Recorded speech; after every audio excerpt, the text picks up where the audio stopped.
Hello everyone and welcome to today's Sutta class.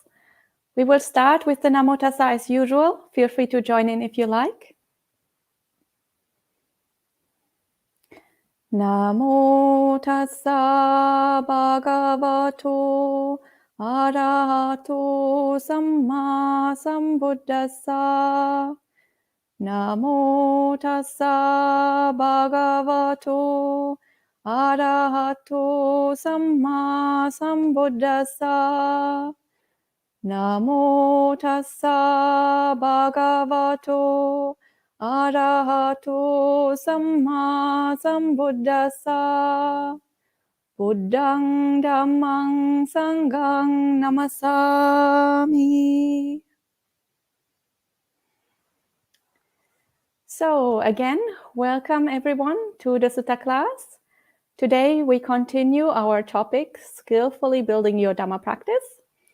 And in this mini-series, we explore different types of people, different paths of practice, different ways towards arahantship.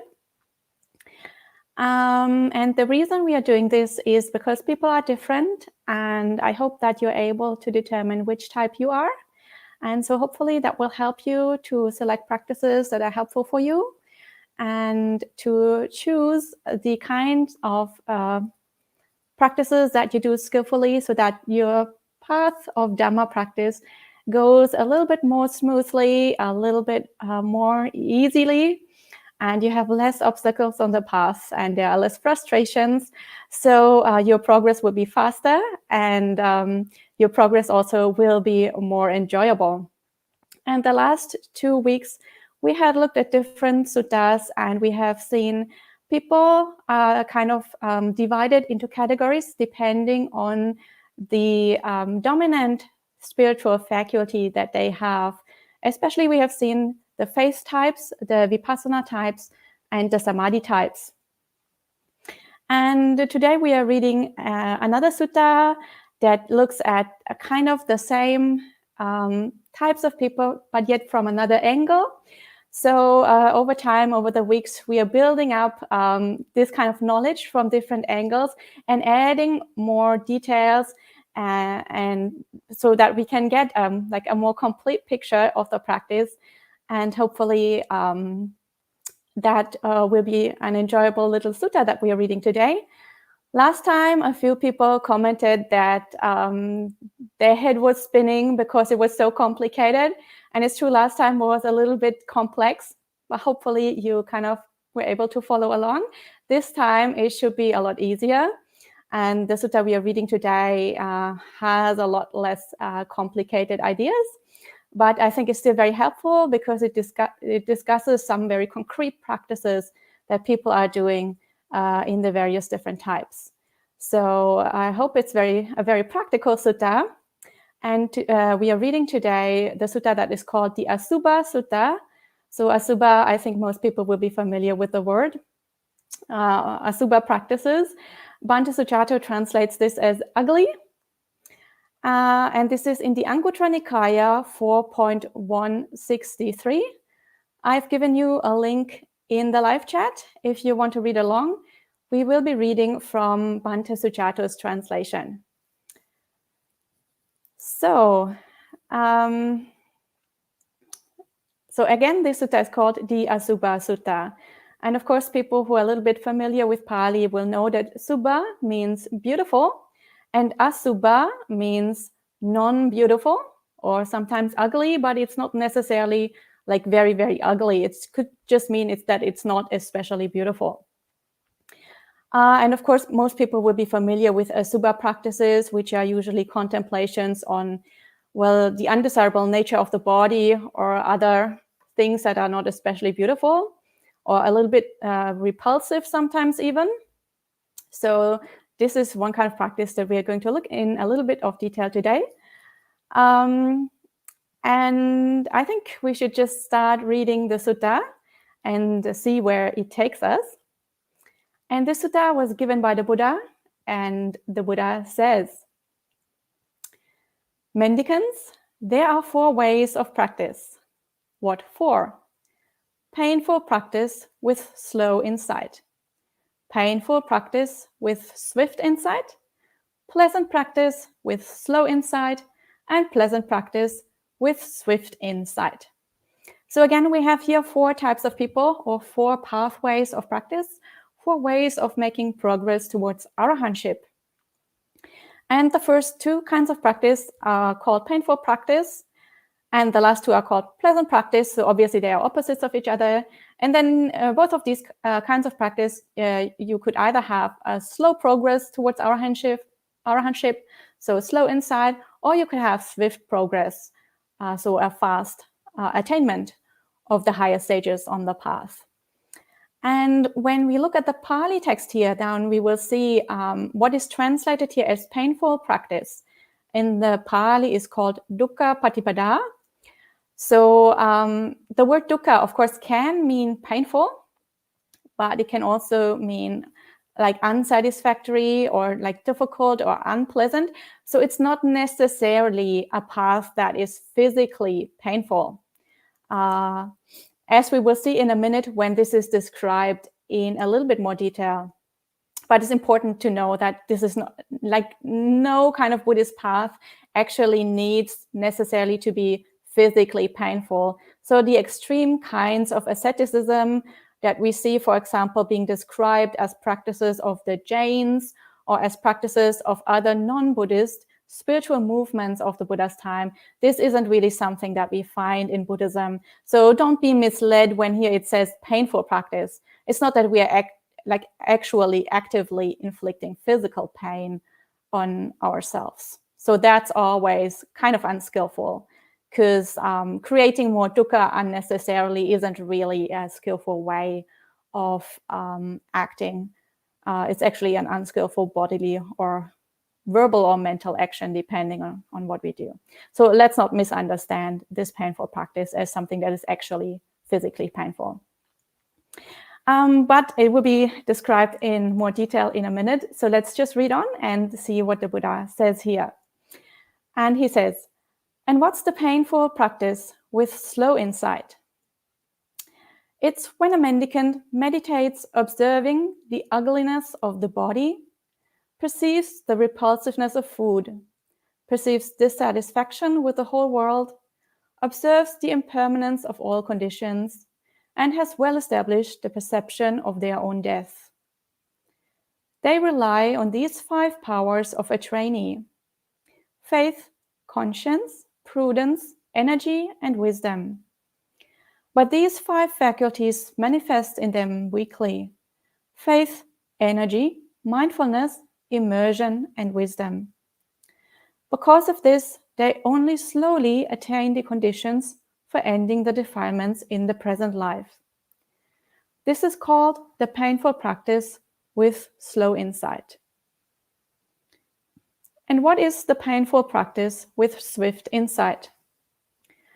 It's when a mendicant meditates observing the ugliness of the body, perceives the repulsiveness of food, perceives dissatisfaction with the whole world, observes the impermanence of all conditions, and has well established the perception of their own death. They rely on these 5 powers of a trainee: faith, conscience, prudence, energy, and wisdom. So far, the first and the second type are described entirely the same. Now the following part is the difference. And these 5 faculties manifest in them strongly: faith, energy, mindfulness, immersion, and wisdom. Because of this, they swiftly attain the conditions for ending the defilements in the present life. This is called the painful practice with swift insight. So here now we have the first 2 of the 4 types, the painful practice with either slow or swift insight. And here, finally, the Buddha, as compared to the other 2 suttas, in this sutta, the Buddha gives some very concrete practices that such a type would undertake. And so the Buddha says one of the practices that such a mendicant could contemplate on or meditate on is observing the ugliness of the body. So this is this is one of the practices that we traditionally know as the Asuba practices. This is described in more detail in some of the other suttas, for example, the Satipatthana Sutta, where we observe the different parts of the body, starting from the top of the head, going down all the way to the soles of the feet. And we look at all the various parts, the head hair, for example, the skin, the nails, the teeth, all the various inner organs and various bodily fluids that are in the body. And we observe them all as being not especially beautiful, as being somewhat repulsive, kind of squishy and bloody and messy. And we see that this is just an impersonal process, and the aim of this practice is to let go of our attachment to the body by seeing that the body is not a particularly desirable object, and it's not anything that belongs to ourselves, and it's not something that we should construct a notion of a self on that. So this is one of the practices that you could do if you are the type who has painful practice with slow insight. Another kind of meditation or contemplation that you could do is perceiving the repulsiveness of food. So this again is a practice where when we eat, we reflect before we eat, or even during the meal, we can reflect on the food that we eat. We reflect on the process it takes when it passes through the body, when, like, how digestion happens, how it transforms from delicious, nice smelling food into excrement, into feces, or even what it looks like when it's in the stomach, when it comes up again because we're sick, if we have to vomit, the way it looks then, the way it smells then. So we kind of know what food looks like, smells like while it is in the body. So we can reflect on all this. We can also reflect on the very long process and the amount of work that it takes to prepare the food, how it has to be grown, how it is such a laborious task to prepare the fields, to sow the seeds, to water the plants, to remove the weeds, to harvest, to prepare all the various stages of preparation, the cooking, like the packaging, the cooking, and so on. The amount of money we need to spend on food, how hard we have to work to gain that money, and also the mess that it creates when we cook, that we have to wash up dishes afterwards, which is kind of tedious and boring. So all these kinds of contemplations is what we could do in order to break our attachment to delicious food. So these kind of practices is what is called the reflections on the repulsiveness of food. The next practice that the Buddha suggests here or describes here is called perceiving the dissatisfaction with the whole world. So this is a practice where we clearly contemplate on the three characteristics of everything that exists in samsara.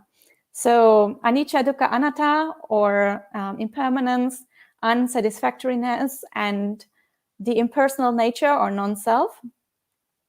And when we contemplate like this, then we see that there's literally nothing in the world which has any kind of permanent structure, anything that has anything to do with a permanent self, and that everything is ultimately unsatisfactory.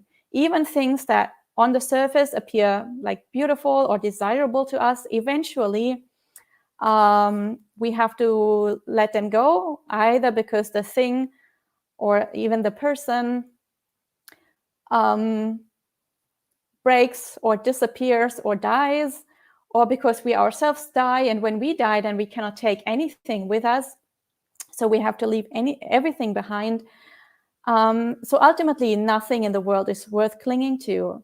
That is the perception of the dissatisfaction with the whole world. And even things that appear beautiful to us now or desirable to us now, from the point of view of an arahant, they wouldn't be desirable at all. From the point of view of an arahant, everything is unsatisfactory. Everything is ultimately dukkha, because anything that arises and that like draws our attention to the outside world, or even to a mental object, destroys the ultimate peace that you could have if you are an arahant. And because it takes away from the peace that you could have if there was no external object, that object is like less desirable than the peace you could have. So anything that is there is ultimately unsatisfactory from the point of view of an arahant. So these kind of practices are the dissatisfaction with the whole world. Then the Buddha also says we could observe the impermanence of all conditions. This is kind of similar. Here we focus especially on the first of the three characteristics, the impermanence, so anicca. And here again, we contemplate nothing is worth clinging to. When we pass away, we have to let everything go at the very latest. Most of the things we have to let go even before that. It's very similar to the dissatisfaction with the whole world, so I don't think I have to explain this too much. I think this is pretty self-explanatory. And another very important practice is the perception of our own death, so death contemplations. Obviously, these are not very popular in some Buddhist circles because it's very, very confrontational. It can trigger a lot of anxiety.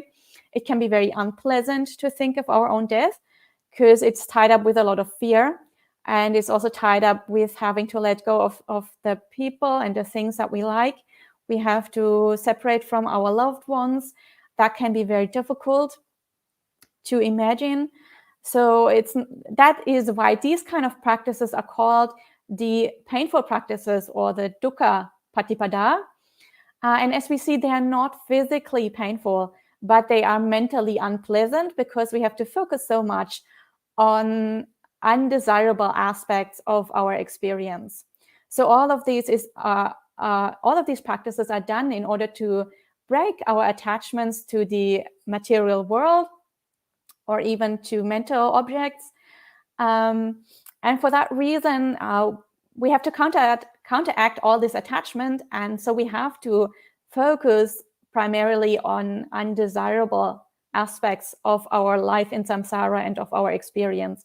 For that reason, it is called the dukkha patipada, the painful practice, or the practice where we focus on the undesirable aspects of our experience. So again, it's not necessarily physically painful, but it is certainly challenging mentally to focus so much on undesirable aspects. And that kind of practice can be very draining. It can be very difficult. It can put you in a bad mood if you're not careful, if you're not generally balanced. So doing these practices is like you have to know yourself quite well. Sometimes it's very good to combine these kind of practices with things that give you energy, things that inspire you. Focusing, for example, on metta practices that generate also more pleasant mind states. But if you're this type of person, then this would be kind of your main practice. And then the Buddha also says that people who do this practice, they rely on the 5 powers of a trainee. And a trainee, of course, in Pali, this is called seka. And the word trainee refers usually to people who are at least on the path to stream entry.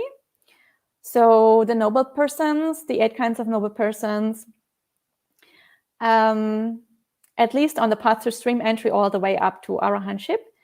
And if you are already a noble person, then you definitely have the 5 powers of a trainee, which are faith, conscience, prudence, energy, and wisdom. But this is not to say that if you're not a noble person yet, you don't have these mental qualities. It's just that they're not powerful yet. They're maybe a little bit feeble, maybe a little bit weak, which is why you haven't become a noble person yet. But these are 5 mental qualities that are very important. So you can also observe yourself, see if you have them. And if you don't have them, then you could also focus on developing those. Faith, obviously, is very important. Faith in the Triple Gem, faith in the Buddha, Dhamma, and Sangha, because this is what gives you inspiration to continue on the path. If you constantly have doubt whether this will work out, obviously it's very difficult to keep on practicing. And then conscience and prudence, in Pali, this is hiri and ottappa. These are mental qualities that keep you from doing unwholesome stuff, so keep you from creating bad karma, and they keep you on the path of the wholesome actions by body, speech, and mind. So for that reason, because they steer you away from unwholesome things and guide you towards wholesome things, and therefore they help you create the conditions for making progress on the path, for making good karma. For that reason, conscience and prudence are 2 very important aspects on the path while you are still training. And then energy, of course, is very important, especially in the beginning stages of the path, and especially if you do these unpleasant practices, because in the beginning, when we have a lot of mental defilements still and our wholesome tendencies of the mind are still fairly weak, we have to use a lot of energy to restrain our mental habits and to cultivate good habits, because this is not something that comes natural to us. Naturally, we would just follow the defilements because they're still so strong. But over time, as we practice more and more, the defilements become weaker. And so the energy that we need to go against the defilements is less. And our wholesome tendencies become stronger. So it's more like we can just flow along with our wholesome tendencies, and the energy that we need to extend while practicing is a little bit less. But definitely in the beginning stages, energy is a very, very important part of the path. And then wisdom, of course. Wisdom we've talked about many times already in the last few weeks. Wisdom, of course, is the thing that destroys the defilements ultimately. So the thing that breaks the fetters, or the quality that breaks the fetters, is wisdom. So whether you're a wisdom type or any of the other types, wisdom is always good to have. And by wisdom, we make progress on the path. By wisdom, we can let go of our defilements. And by wisdom, we understand reality as it actually is. For that reason, those 5 powers are very important. And then the Buddha says, the 5 faculties manifest in them weekly: faith, energy, mindfulness, immersion, and wisdom.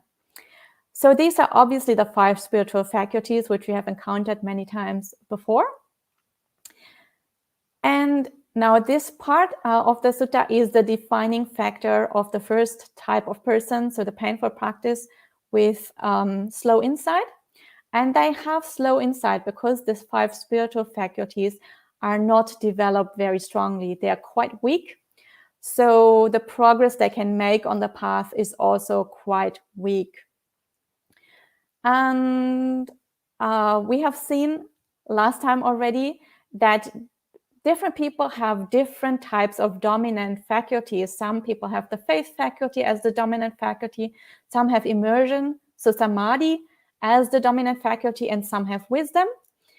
But no matter which faculty is the dominant one, you need to have all 5 to some extent.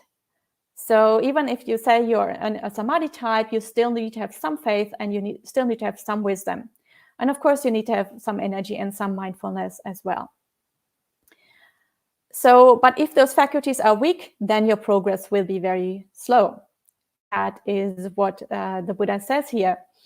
And he says, because of this, they only slowly attain the conditions for ending the defilements in the present life. So if you have the 5 spiritual faculties and they're quite weak, then your practice is quite weak. The karma that you make is quite weak. The mental tendencies, the wholesome habits that you build up in your Dhamma practice are quite weak, and they develop quite slowly. And those are actually the conditions that you need for the breakthrough to arahantship or for ending defilements. And since those faculties are weak, the conditions that you can put into place in order to make the breakthrough, well, it takes a long time to put those conditions into place. So your progress is quite slow.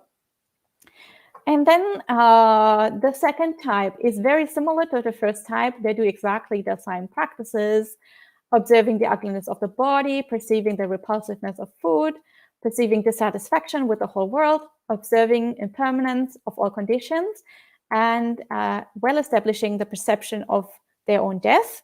So the practices are exactly the same, and they have exactly the same 5 powers of a trainee, but the 5 spiritual faculties manifest in them strongly.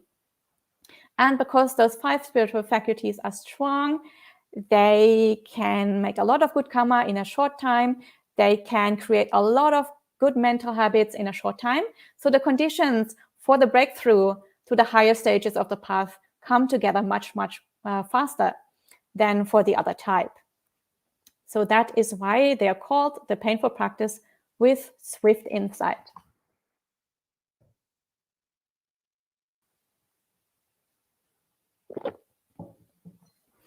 And now we come to the types number 3 and 4, and they're called pleasant practice with slow insight and pleasant practice with quick insight. So what's the pleasant practice with slow insight? It's when a mendicant, quite secluded from sensual pleasures, secluded from unskillful qualities, enters and remains in the first absorption, which has the rapture and bliss born of seclusion, while placing the mind and keeping it connected. As the placing of the mind and keeping it connected are stilled, they enter and remain in the second absorption, which has the rapture and bliss born of immersion, with internal clarity and confidence, and a unified mind, without placing the mind and keeping it connected. And with the fading away of rapture, they enter and remain in the third absorption, where they meditate with equanimity, mindful and aware, personally experiencing the bliss of which the noble ones declare. Equanimous and mindful, one meditates in bliss. Giving up pleasure and pain and ending former happiness and sadness, they enter and remain in the fourth absorption, without pleasure or pain, with pure equanimity and mindfulness. They rely on these 5 powers of a trainee: faith, conscience, prudence, energy, and wisdom. But these 5 faculties manifest in them weakly: faith, energy, mindfulness, immersion, and wisdom. Because of this, they only slowly attain the conditions for ending the defilements in the present life. This is called the pleasant practice with slow insight. And what's the pleasant practice with swift insight? It's when a mendicant enters and remains in the first absorption, second absorption, third absorption, and fourth absorption. So this is exactly the same as we have just read, just abbreviated a little bit. But the practice is exactly the same with the 4 jhanas, going through the 4 jhanas in full with all the different factors. They rely on these 5 powers of a trainee: faith, conscience, prudence, energy, and wisdom. And these 5 faculties manifest in them strongly: faith, energy, mindfulness, immersion, and wisdom. Because of this, they swiftly attain the conditions for ending the defilements in the present life. This is called the pleasant practice with swift insight. These are the 4 ways of practice. So here, the third and the fourth type, I think it's quite obvious why this is called the pleasant practice, because here you go through the jhanas, so the deep samadhi attainments. And jhana experiences obviously are very pleasant. So 2 of the jhana factors are rapture and bliss, piti and sukha. Especially in the lower jhanas, as you move to the higher jhanas, the piti and the sukha, the rapture and bliss gradually fade away, but the mind becomes very still and very peaceful. So that's a bliss that is deeper than ordinary bliss. So that is still a very pleasant or very enjoyable experience in the 4th jhana, even though piti sukha have faded away at this point. And As you see, these are just the standard descriptions of the 4 jhanas that you have seen many, many times in other suttas already. Of course, Bhante Sujata's translation here is obvious because he translates, for example, Vitakka Vichara as placing the mind and keeping it connected. Other translators have translated Vitakka Vichara as thinking and pondering, for example. And of course, I think most people who are listening in today will be familiar with the debate whether or not you can actually think in jhana or you can't think in jhana.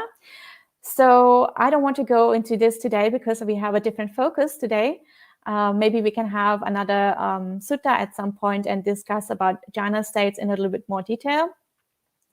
I just wanted to mention that if placing the mind and keeping it connected seems a little bit strange to you, this is Bhante Sujata's usual translation for Vitakka and Vichara. So I think it's quite clear, as I mentioned, why this is called a pleasant practice. And such a person who does the pleasant practice still relies on the very same 5 powers of a trainee that we have just looked at. So faith, conscience, prudence, energy, and wisdom. And we see that those 5 powers of a trainee are important, no matter which type you are, whether you're a wisdom type, a faith type, or samadhi type, whether you're doing painful practice or pleasant practice. All kinds of people, all types of people need the 5 powers of a trainee. So there is no pathway to arahantship where you can make progress without any faith in the Buddha, Dhamma, or Sangha, where you can make progress without any wisdom or without any conscience or without any energy. So these are very important for everyone. And also the 5 spiritual faculties obviously have to be present in any kind of Dhamma practitioner as if you want to make progress on the path. And again, we see that the difference between the fast progress and the slow progress is whether or not you have strong faculties or weak faculties. So that is again the difference. Even like also for the people who are doing pleasant practice, the difference is whether or not you have strong or weak spiritual faculties, and that decides whether your progress is fast or slow, similar to how it was for the people who are doing painful practice. So in this sutta, we have seen there are some people who are doing more the contemplative kinds of practices, which are called here the painful practices. And then there are some people which are more doing the samadhi attainments, which is here called the pleasant practice. So this ties in very nicely with what we have seen before, a distinction between people who are doing vipassana practices, insight practices, wisdom practices, people with a dominant wisdom faculty. So for them, the mind will naturally incline towards doing contemplations, towards developing their wisdom faculty, towards understanding reality as it actually is. And then on the other hand, we have seen in the last few weeks, the other type, the samadhi type. These are people whose mind naturally inclines to stillness and to calmness and to tranquility. So those are people who can easily develop the jhanas. And here in this sutta, those kind of people are not called the stillness people or the stillness types. They're called the pleasant types or the pleasant kinds of practice. But the concepts or the distinction between the vipassana type and the samatha type is also quite clearly visible here. So we see that there are some differences in the way they practice. Some differences, like different practices are mentioned here, but there are also some similarities. For example, all of them need to develop the 5 powers of a trainee, and all of them need to develop the 5 spiritual faculties. And I really appreciate this sutta because it does give us some very concrete practices that you can do if you are a samatha type or a vipassana type. For the samatha type, I think it has always been fairly clear that those are types that are doing the jhana practices. But for the vipassana types, so far we haven't really seen very concrete examples of practice. But here in this sutta, they are mentioned, such as perceiving the repulsiveness of the body, the repulsiveness of food, death contemplations, non-delight in the entire world, and so on. So I think it's very helpful that here finally the sutta mentioned some very specific things that are suitable for the different types. So hopefully this sutta was beneficial. Hopefully this shed some more light on the different types that we have been exploring over the next few weeks. Next week, we will have one more sutta on this topic where we will look at similar aspects from yet another different angle, adding a little bit more information again. And at this point, I'm going to end the sutta discussion for today. And if you have any questions or comments, feel free to leave them in the live chat, and I will see if I can answer them. So far, I just see a lot of emojis, and I see a lot of sadhus. I don't see any questions so far. So I'll give you another minute or so to see if you want to type anything.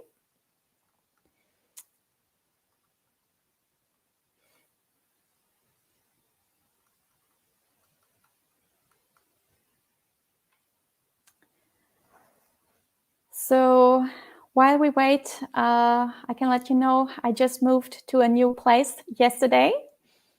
I'm now staying in Berlin, Germany, in a very beautiful small Dharma center that is run by a Mahayana nun practicing in the Chinese Chan or Chinese Zen tradition called Chan tradition. And we are trying to build up a new small forest monastery. And so that is what we will be doing over the next few weeks and months. If anyone is in Germany or is in Berlin, feel free to drop by. We're always happy to see people. We are still open to the public, even though there is COVID and there is the pandemic at the moment, we can still open. So if you are close by, send us a message and see if you can drop by. It would be nice to see you. And I see that a question has popped up in the live chat. And Parag asks, what is the difference between the fast and the slow versions of the pleasant practices? So the difference between the fast and the slow versions in both the pleasant and the painful practices is the same difference, which is whether or not your spiritual faculties, the 5 faculties, are strong or weak. So the 5 spiritual faculties, these are faith, energy, mindfulness, samadhi, and wisdom. And if they are weak, then your progress on the path will be quite weak, because it takes you a long time to build up wholesome habits. It takes you a long time to make good karma. It takes you a long time to develop your meditation practice because those faculties are weak. And because it takes you a long time to put all these conditions into place, the breakthrough to the higher stages on the path also takes longer, because you have to have all conditions in place before you can make the breakthrough. But if those spiritual faculties are strong, then you can make good karma very quickly. You can build up new wholesome habits very quickly. You can quickly make insights, and you can quickly abandon defilements. So the path develops much more quickly, and you can attain the higher stages on the path also much more quickly. And Gita says she was wondering if I've left my parents. Yes, I just visited my parents the last few weeks because I haven't seen them for quite a few years, but now I have left. And a God asks, how to develop the energy faculty? Well, the most important thing is the inspiration that you have in the practice. So if you're motivated, if you're doing something that interests you, naturally you will have energy because you want to do what you're doing. If your practice is boring and it's very difficult for you, then it's kind of difficult to find the motivation. You won't have the energy. You'll be kind of sleepy. You'll be bored. Your mind will just incline to other things, and it will be very difficult to find the energy to practice. So for that reason, it's important to understand what kind of type you are. Because if you know whether you're a wisdom type or a samadhi type or a faith type, then you can choose practices that are actually interesting for you and that are suitable for you and that rely on the strength that you already have. So nobody starts from zero. Everybody has a little bit of wisdom already, a little bit of faith, a little bit of wholesome qualities in their mind. But those wholesome qualities can vary from person to person. So if you make use of your particular wholesome qualities, that will be much easier. So finding out which type you are, choosing practices skillfully, doing things that inspire you, it will be very helpful because those practices will give you the energy that you need. And that can be different from person to person. Some people get very inspired when they meet other Dhamma practitioners. Some people get very inspired when they meet monastics. Other people get inspired when they read Dhamma teachings or when they read the suttas. Other people get inspired when they do chanting because it's very beautiful and calming and inspirational. Other people can get inspired if they have the opportunity to help others or to give dana. Or to share things with others. Some people thrive in communities of Dhamma practitioners. Other people like to do things on their own. So it really depends from person to person what will be suitable conditions for you. So it's important that you get to know yourself and figure out what is helpful. Because there can be so many different pathways, which is why we are doing this series of talks to see that people are different and that practices are different. So think about what inspires you on the Dhamma path, and then do more of that to build up a wholesome momentum and to build up the energy, and then focus on practices that are suitable for your particular type.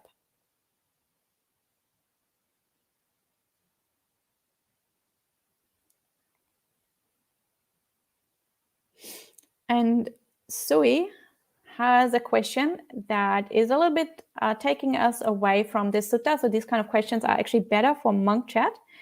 But since we have time today, I will just give a quick answer. So Sui says that they feel jealous of their husband, and what kind of meditation would be helpful for that. So usually the direct antidote to jealousy is mudita practices, so rejoicing in the goodness of others. So when we are jealous, we are angry if good things happen to others. So we wish for others not to be that happy. But when we practice mudita, then we rejoice in all the good things that happen to others. So this is the direct opposite of the mind state of jealousy. So actively contemplating all the good things that happen to the person that you're jealous of, in this case, to your husband, rejoicing that he's happy, that good things are happening to him. Even also contemplating all the good things that the two of you did together, maybe strengthening your own relationship with the husband. These kind of contemplations will be very helpful in order to counter jealousy. And if mudita practices are still a little bit difficult for you, just doing general metta practices and metta directed towards your husband can also be helpful. So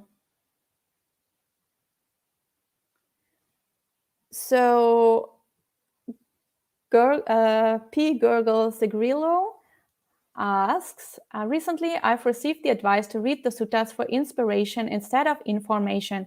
Could you speak a bit about this?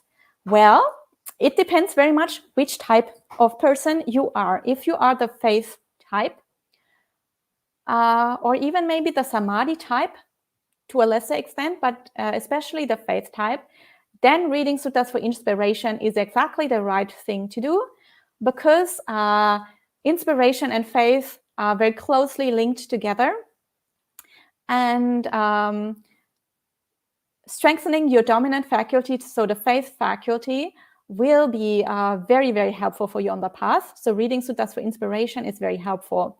And that can also be very helpful for samadhi types, because samadhi types rely a lot on developing piti sukha, so happiness and bliss, or rapture and bliss, depending on the translation. So reading suttas and bringing up this feeling of happiness and bliss is extremely helpful also for samadhi types. But if you are a wisdom type, then you're reading suttas for information, not for inspiration, because that will strengthen your dominant faculty, the wisdom faculty. So again, it depends which type you are. If you're a wisdom type, read for information. If you are a samadhi type or a faith type, then read for inspiration.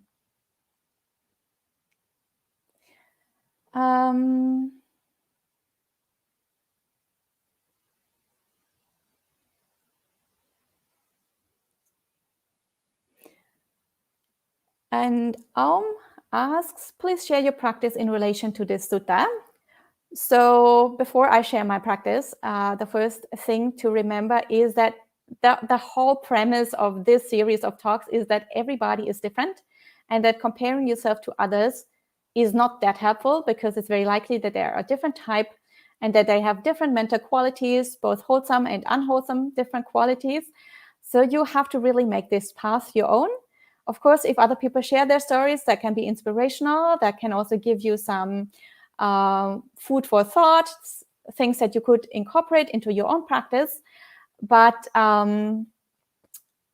just be careful when you compare, because you are different from everybody else and you have to make the path your own. So my own practice, I think, is I'm more of a wisdom type. So in terms of this sutta, my mind inclines a little bit more to the painful practices, so the contemplations and the development of wisdom and the insight into things as they actually are, rather than the samadhi types. But as I mentioned before, if you, no matter which faculty is your dominant faculty, as you practice and as your practice makes progress, eventually all the other faculties also develop. So for example, for a wisdom type such as myself, as you make a little bit of progress, the defilements get weaker. You have less defilements in your mind. Since you have less defilements in your mind, the mind naturally becomes more calm, becomes more still. And samadhi then develops as a byproduct of wisdom. So it's not that if you're, for example, are a wisdom type, you never have any samadhi. It's just that it takes a little bit longer to develop. And vice versa. For example, if you're a samadhi type, it's not that you don't have any wisdom. As your mind becomes more calm and more still because you're doing samadhi practices, the mind is so clear that your wisdom faculty also can make insights, even though it's a little bit weaker. And because you also make insights, you can abandon defilements. And so over time, you also destroy the fetters and make progress on the path. So for that reason, all of the practitioners have all the 5 faculties. It's just that one of them is dominant. And by relying on that, our progress becomes a little bit faster and a little bit more smooth. So, and Aum says that their family is in Berlin. Oh, that's very nice. What is your monastery called? The monastery is called Miao Fa Center. And maybe I can put a link in the live chat for people who want to see. Just give me a minute to find the website.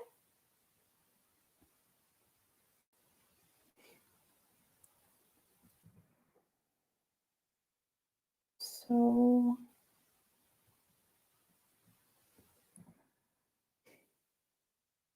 I have put the link in the live chat. If the website comes up in German, obviously there's also an English version, so you can also read everything in English if you want to.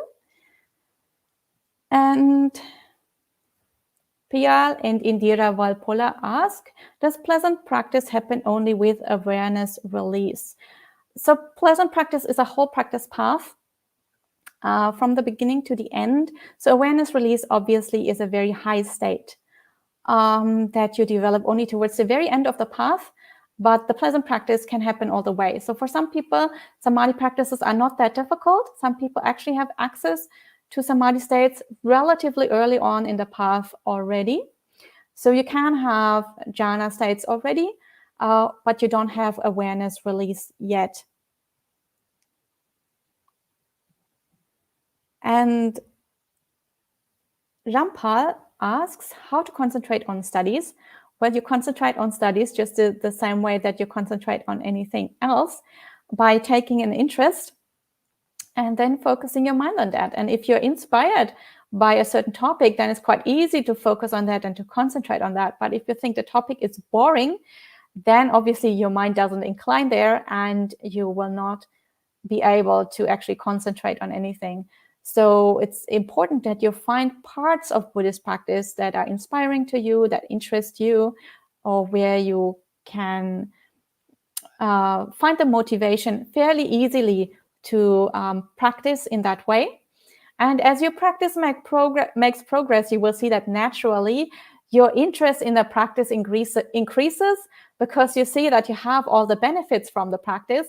So your motivation increases, and then your concentration on the various areas of Buddhist studies also becomes stronger. So take an interest and start from those places of Buddhist practice where you feel naturally drawn to, where you can feel inspiration and motivation.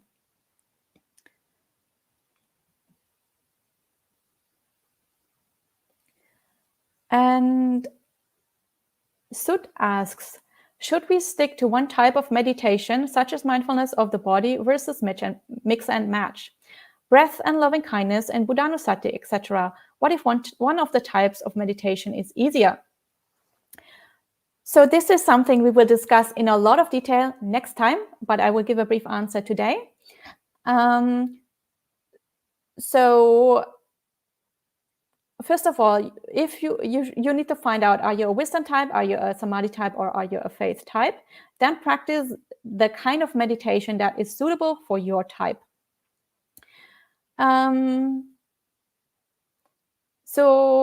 But even within one type, say for example, you're a wisdom type, there are different kinds of wisdom practices. As we have seen today, the Buddha mentioned quite a list. For example, repulsiveness of the body, non-delight in the entire world, repulsiveness of food. And actually, there are also vipassana practices that are less difficult to do, that are less unpleasant to do. Just observing the body, for example, without too much reflection on the repulsive nature of the body could be a vipassana practice. So even within one broad area of meditation, such as vipassana practice or even samatha practice, there's still different aspects to that. For example, even for elements practice could be a vipassana practice. Investigating the 5 khandhas or the 6 sense spaces could be a vipassana practice. Reflecting on dependent origination could be a vipassana practice. So there are various different areas. Even if you know you're, say, a wisdom type, there are many different areas where you could practice. If you are a samadhi type, still there's a wide range of different samadhi objects that you could practice with, not only the breath, not only the body. For example, there are kasina practices.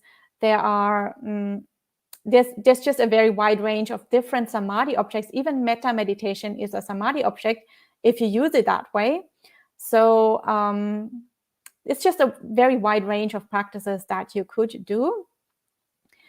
But you need to know your type and choose a practice that is suitable for that particular type. Then mixing and matching is sometimes necessary.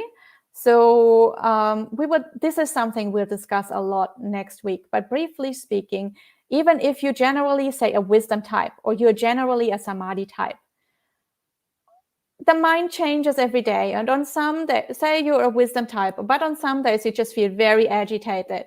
So you should probably do a calming practice first. And a calming practice will usually be a samatha focused practice. Just focusing on the breath, or just doing a little bit of metta or something like this. Or if you are a samadhi type, but your mind is very, very sleepy one day, then doing more calming practices probably will not be all that helpful. So doing a little bit of a more active kind of meditation, a little bit of a contemplation, for example, just to wake up your mind, to make it a little bit more energetic, could be helpful in that case. So it really depends both on your type and on the mental state in that particular moment, which kind of practice would be helpful. And again, we have a sutta next week that discusses this in a lot of detail, so I'm not going into, I'm not giving a long explanation now. And what if one type of the meditation is easier? Usually the type of meditation that is easier for you is the type that is suitable for your particular dominant spiritual faculty. So if you are a samadhi type, then samadhi practices should be easier for you. If you are a vipassana type, then vipassana practices should be easier for you. If you're a faith type, then devotional practices should be easier for you. So by figuring out which kind of practice is the easier one for you, this can give you a very strong hint which kind of type you are. And of course, then you can focus on doing that kind of practice.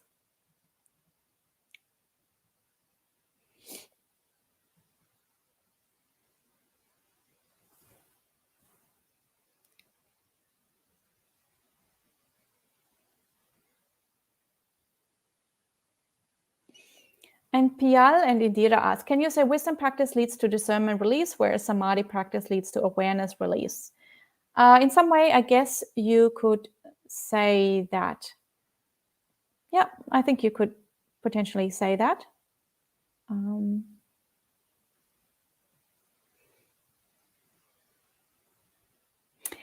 I think we have come to the end of the questions. And we've also come to the end of our 1 hour that is allocated for the Sutta study. So we can finish up for today with 3 sadhus. Feel free to join if you like. Sadhu, sadhu, sadhu. And I will see you all next week. Have a nice rest of the day and have a nice weekend.